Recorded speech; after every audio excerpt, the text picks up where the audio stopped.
A boy is happily washing his hair in the dormitory when, without him noticing, someone sneaks up behind him and secretly adds more shampoo to his head. Seeing that the boy is still unaware, the prankster increases the amount. Finally, the boy senses something is off. By day, he is a model police academy student who firmly upholds the law. By night, he transforms into a dark enforcer, punishing criminals to ensure justice is truly served. Jiyong often spars with professional fighters. Right now, he is watching news reports about criminals escaping justice. Unexpectedly, his roommate throws a bag onto him. Just as he is about to lose his temper, the roommate brings up the prank in the bathroom earlier. Another roommate invites Jiyong to a nightclub, but he declines, citing important matters over the weekend. In the next scene, he appears behind an elderly woman collecting recyclables, helping her pick up fallen cardboard boxes. Seeing such a kind young man before her, the old lady reaches into her pocket and pulls out some candy. However, as news of criminals evading justice continues to play on the TV, Jiyong's expression gradually turns cold. Dressed in black, he walks deeper into the alley. Two thugs harass a wealthy woman in broad daylight. The woman is terrified, but when the billboard falls, the two thugs are seen lying on the ground. Elsewhere, a depraved doctor anesthetizes a patient and attempts to assault them. At this critical moment, Jiyong delivers a powerful punch, knocking the doctor out. Then, he injects all the anesthetic into the doctor's own body. After warning the doctor to find another profession, he stomps on his hand. During break time, his roommate is shocked by his sense of justice, but Jiyong silently steals the basketball and continues playing with his classmates. As the final shot lands, he collapses onto the ground. The conflict between justice and judgment rages on. In the cafeteria, criminals he had previously punished now claim to be the real victims, infuriating Jiyong. However, after receiving sincere gratitude from a wealthy benefactor, he finally feels at peace. Just as his roommate complains that if he weren't a police officer, he would have beaten those criminals mercilessly, another roommate quickly stops him. After all, this is a police academy, where they must always be mindful of their words and actions. Seeing this, Jiyong discreetly hides his injured hand under the table, but just as he prepares to lock onto his next target. As he watches a news broadcast where politicians criticize the loopholes in the legal system, his unusual reaction catches the attention of his nearby roommate. In order to uncover the truth behind the delivery worker's case, he secretly infiltrates the professor's archives to retrieve the files. At that time, the young delivery worker was simply going about his usual routine. However, while crossing the street, he was suddenly hit by an oncoming truck. The driver immediately got out to check the situation, but after confirming that no one else was around, he coldly ignored the injured man's pleas for help, got back into the truck, and reversed over him, deliberately running him over a second time, killing him on the spot. What enrages Jiyong even more is that the court sentenced the driver to only 1 year and 2 months before closing the case without further action. Just then, Shanshu suddenly bursts into the room. Seeing the situation, Seonwook calmly walks over to Jiyong's desk, turns on the light for him, and takes a seat. Facing each other in silence, they soon chuckle like children. After completing his daytime training exercises, Jiyong retrieves the truck driver's address from the case files. He then boards a bus and heads toward his target. Meanwhile, the victim's mother, determined to seek justice for her son, confronts the driver directly. However, the driver simply pushes her to the ground. Laughing smugly, he claims that he has already served his sentence and is now a free man. Watching this unfold, Jiyong finally loses all patience. He secretly follows the driver, waiting for the right moment to strike. The driver soon arrives at a bathhouse to relax. A hand suddenly pushes his head into the water. He struggles desperately, but before he can fight back, he is forced under again. Meanwhile, as always, Jiyong is helping the elderly woman collect fallen recyclables. But in the next moment, he unexpectedly learns from the news that the driver has been found dead. When the police arrive at the scene, they are met with a horrifying sight. Before long, the masked avenger has already selected a new target. First, a woman who killed her husband to collect his insurance money. Despite her desperate pleas for mercy, the masked figure remains unmoved. The second target is a man who brutally assaulted an underage girl. Though he tries to justify his actions with excuses, the masked figure shows no leniency. Meanwhile, Jiyong, researching the case, realizes that the copycat killer is likely someone close to him. As he watches the masked figure's taunts on the television, his expression darkens. On the basketball court, Jiyong faces Seon-wook, whose every move mirrors his own. Jiyong suddenly realizes that the person in front of him is intentionally or unintentionally mimicking his actions. Just as Seon-wook finishes getting dressed and prepares to leave, Jiyong immediately puts on his headphones to tune into the latest news about himself. Hearing the politician's inaction regarding legal loopholes only strengthens his resolve to deliver his own form of justice. In a narrow alley, an elderly woman collecting recyclables unknowingly blocks a man's path. Annoyed, the man floors the gas pedal, running the old woman over and sending her flying. A young man nearby witnesses everything. Furious, he tries to confront the driver, only to be shoved aside. Unable to hold back his rage any longer, he starts attacking the man. But to his shock, instead of arresting the driver, the police send him to the hospital for treatment, while the young man is taken to the station for assault charges.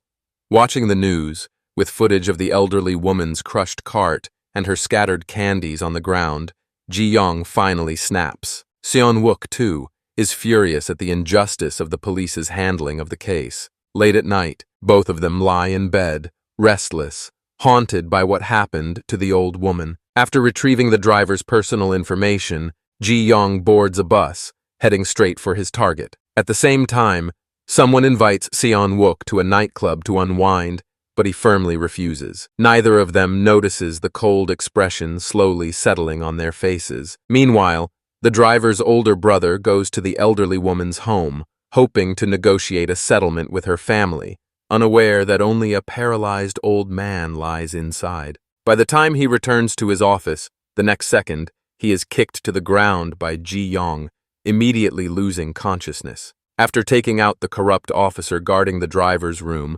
Jiyong walks into the hospital ward carrying a box of silverware.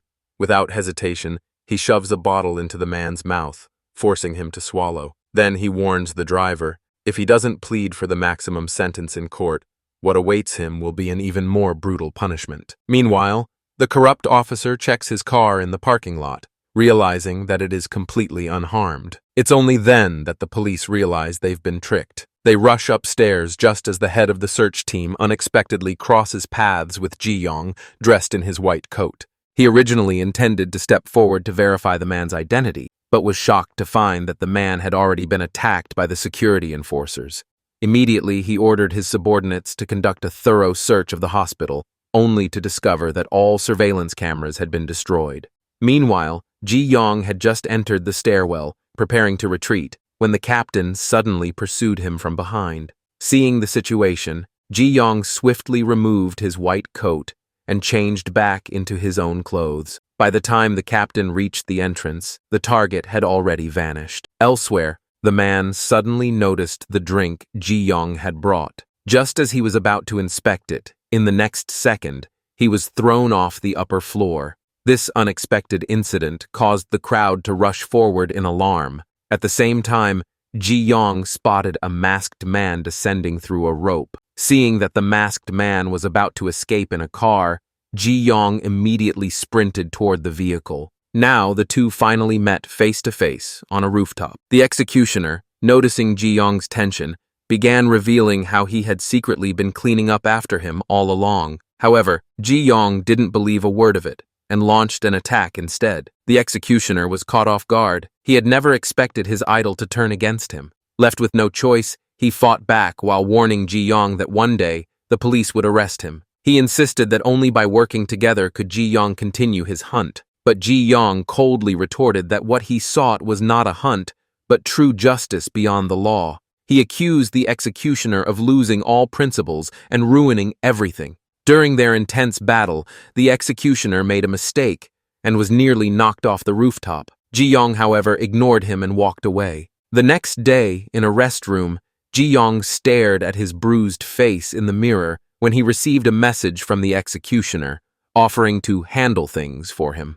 Jiyong did not respond and simply continued looking at his reflection. Meanwhile, the executioner arrived at his office with excitement. When his secretary offered to treat his wounds, he casually refused. Upon learning that a female journalist might have captured Jiyong's face on camera, he immediately decided to deal with the matter himself. Realizing that she was not just an ordinary reporter, he smirked and said, "To be honest, I find you quite interesting." However, the journalist was actually working with the security enforcers, meaning she was on the opposing side. The executioner smiled and added, "In that case, we should take good care of her." With that, he pulled out the USB drive containing Jiyong's footage and left the scene. Meanwhile, Jiyong unexpectedly encountered the captain of the tactical unit from the hospital incident at the police academy. His heart skipped a beat, but once he confirmed the captain had finally left, he was able to relax.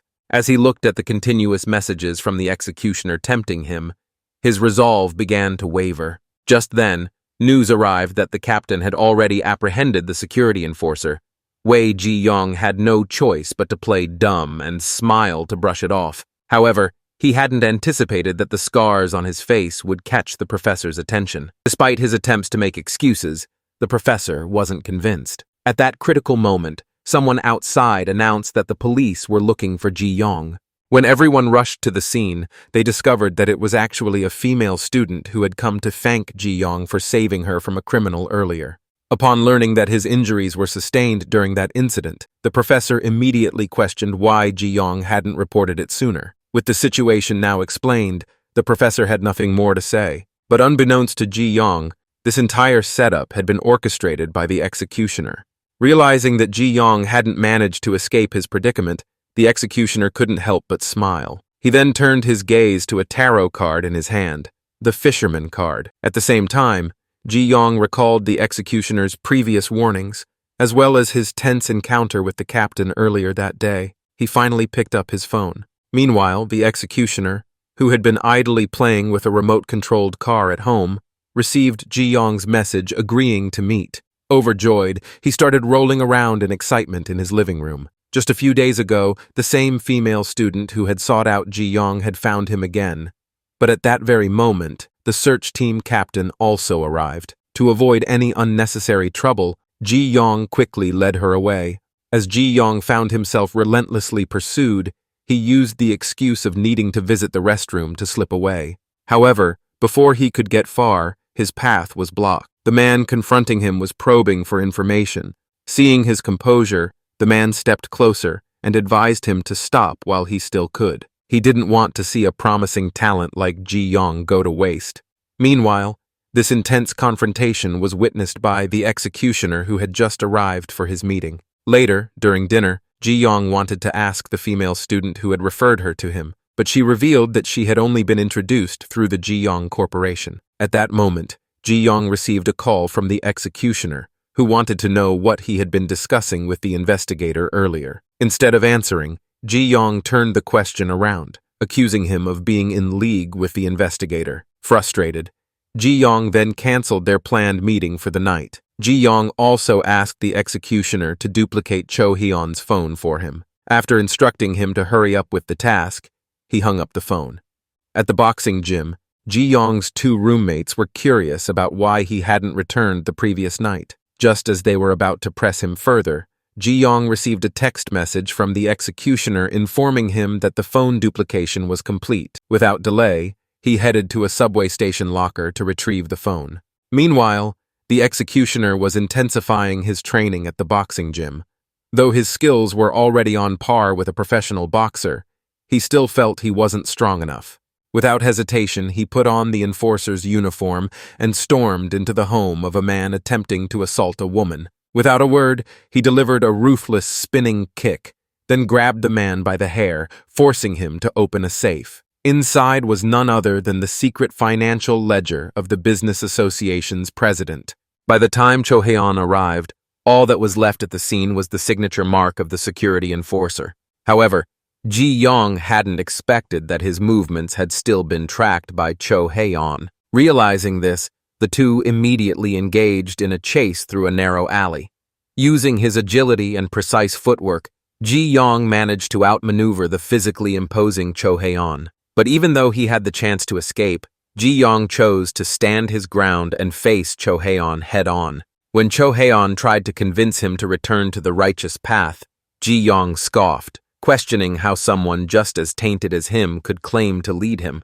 Jiyong argued that he was fighting for the weak, but Cho Hae-on remained unfazed. He warned that, in time, Jiyong would lose control and become a monster. As the fight continued, Jiyong, drained of stamina and overwhelmed by Cho Hae-on's strength, began to falter.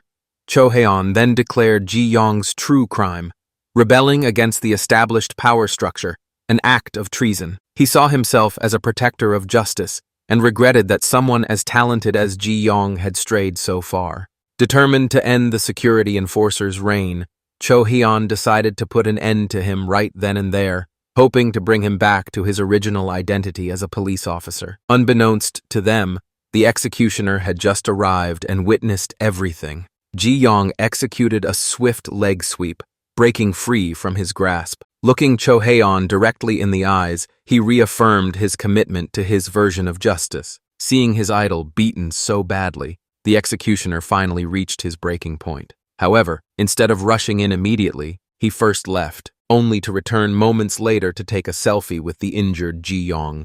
He couldn't let this once-in-a-lifetime opportunity slip away.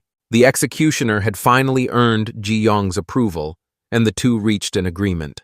Not long ago, Jiyong had broken into the home of one of the business president's subordinates, strangling him unconscious. But just as he was about to retrieve financial records from the man's computer, he noticed someone spying on him from outside. Without hesitation, Jiyong gave chase and quickly realized that the intruder was none other than the masked imitator who had mimicked him multiple times before.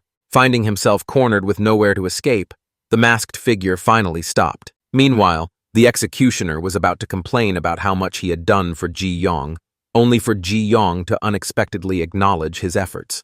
Without further delay, Jiyong revealed his entire plan to the executioner. He intended to take down the business president's subordinate, the so-called priest, first. Releasing the financial records to the public would undoubtedly cause an uproar, forcing the police to investigate. However, he was certain that the case would ultimately be buried, as the true mastermind behind everything was a globally powerful political figure. At that point, Jiyong would personally go after the business president, as he had solid evidence of his crimes. Hearing this, the executioner joked that Jiyong had a higher chance of being killed than successfully executing his plan. But Jiyong simply remarked that the world needed a bit of chaos from people like him.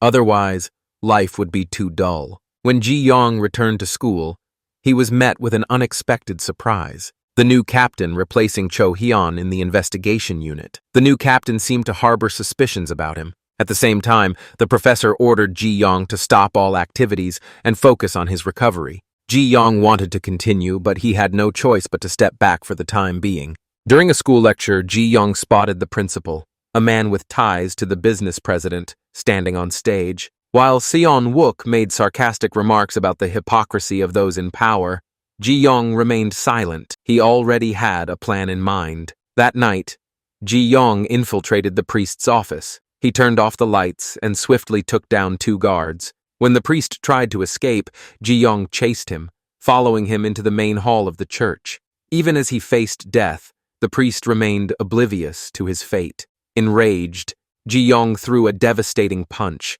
his hands trembling with controlled fury. Moments later, the priest lay motionless on the ground. As he cleaned up the scene, Jiyong felt an unfamiliar sense of ease. Meanwhile, Cho Hae-on had just returned to his car when he was suddenly ambushed by assassins sent by the business president. In the brief but intense exchange that followed, Cho Hae-on quickly realized the assassin's extraordinary skill. Just as he prepared to go all out, a burly man suddenly slammed into him, sending him staggering backward.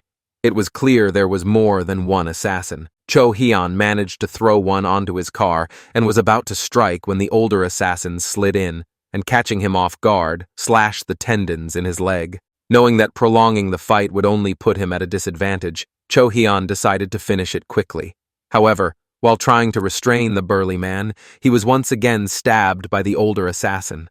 In desperation, he pinned the older man against the car, only to be overpowered by both attackers. Using the last of his strength, he managed to throw them off, but then collapsed, exhausted. Just as the older assassin moved in for the final blow, Jiyong arrived in time, delivering a swift kick to knock him back. As police reinforcements arrived, the assassins decided to retreat. Looking down at the unconscious Cho Hyun, Jiyong fell silent. Meanwhile, seeing the news on television, the executioner called Jiyong, questioning why he had saved their greatest obstacle, Cho Hyun. Meanwhile, Seon-wook had long noticed Jiyong sneaking out at night but had never confronted him. One night, however, he accidentally saw Jiyong meeting with the executioner. Unable to hold back any longer, he stopped Jiyong in his tracks, demanding answers. When Jiyong remained silent, Seon-wook simply told him to attend class the next day and left. Jiyong stood there, unsure of how to explain himself. Later, to rescue a kidnapped female journalist, Jiyong and the executioner donned black hoodies and blended into the crowd to infiltrate the meeting venue. Unbeknownst to him, Seon-wook had secretly followed. At that moment, the journalist, under the watchful eye of the burly assassin, moved through the crowd. Seeing Jiyong, she hesitated for a brief moment. Spotting his target, the burly assassin charged at him, but since everyone was dressed the same, he couldn't immediately pick Jiyong out. Seizing the opportunity, Jiyong grabbed the journalist and made a run for it. With the assassin in close pursuit, he handed his phone to the journalist before turning to face the enemy head-on. Just then, the older assassin also entered the fray, and the chaotic three-way battle was broadcast live to the entire nation by the journalist. Meanwhile, the executioner successfully lured the business president's men to the scene, turning the fight into an all-out brawl. Jiyong rushed the journalist onto a bus and stayed by the door to fend off attackers. But before he could react, the business president himself arrived. After the prolonged fight, Jiyong was already exhausted. Just as a blade was about to pierce his body, Seon-wook suddenly appeared, shoving him out of the way, only to take the attack himself. Jiyong immediately retaliated, kicking the attacker away. But when he turned and saw Seon-wook's face, he was completely stunned. Why was Seon-wook here? Before he could process it, the police finally arrived. Jiyong hurriedly asked the journalist to take Seon-wook to the hospital. However, after ensuring their departure, he continued his pursuit of the business president, unaware that Seon-wook had already reached his limit. Elsewhere, the corrupt school principal, the mastermind behind everything, attempted to drown Jiyong. But while reloading his gun, Jiyong found an opening and tackled him to the ground. Meanwhile, due to delays in emergency treatment, Seon-wook's life came to a tragic end. Jiyong, looking at the ever-smiling Seon-wook, felt his eyes burn with grief. But to his utter disbelief, the corrupt principal was later hailed as a hero for taking down a criminal, and was even promoted to the rank of police commissioner. The series ended here. There will definitely be a second part. Thanks for watching.